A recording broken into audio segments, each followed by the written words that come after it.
We're going to put together a new weapon here. We've already cleaned it. The old weapon we get a constant white light. Putting a cant in the weapon, we didn't have a cant before, it was perfectly straight.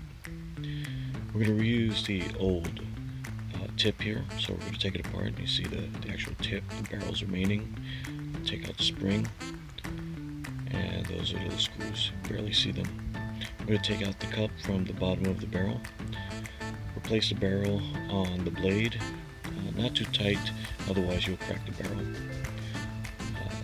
We're going to feed in a new wire and seat the cup at the bottom of the barrel. I'm going to add a little bit of tape here at the end to help me rewire the blade and to hold the wire on the groove. But we're going to use a jig. You'll see the jig, there we go. Some people use a chain jig, I use a wooden one. Keeps the blade bent, wire inside the groove while I re-glue the wire into the blade. I usually go one side first and then wipe it down with a paper towel.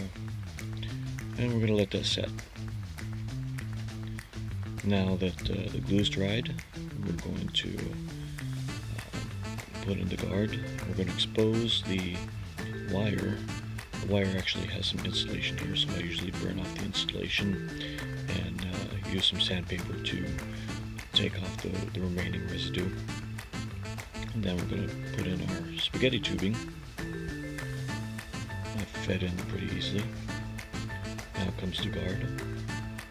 We use a bayonet plug. Most people use 2 prongs, we like bayonet. We're going to attach the wire to the plug,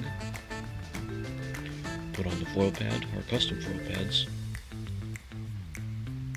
and put on the grip. We're not going to tighten it down all the way because we're still going to test to make sure everything's correct. So put the tip back together, first the springs, then the tip, and screw it back on. We use all German parts for our foils. Now let's test. Everything seems to be working okay. We're going to crank down the grip here, take off the remaining wire, and now to retape the tip. Long part just underneath the screws, and a little small piece of tape for the barrel. So there you go, your blade's complete, and our armor is complete. Thanks for watching, and I hope you enjoyed that.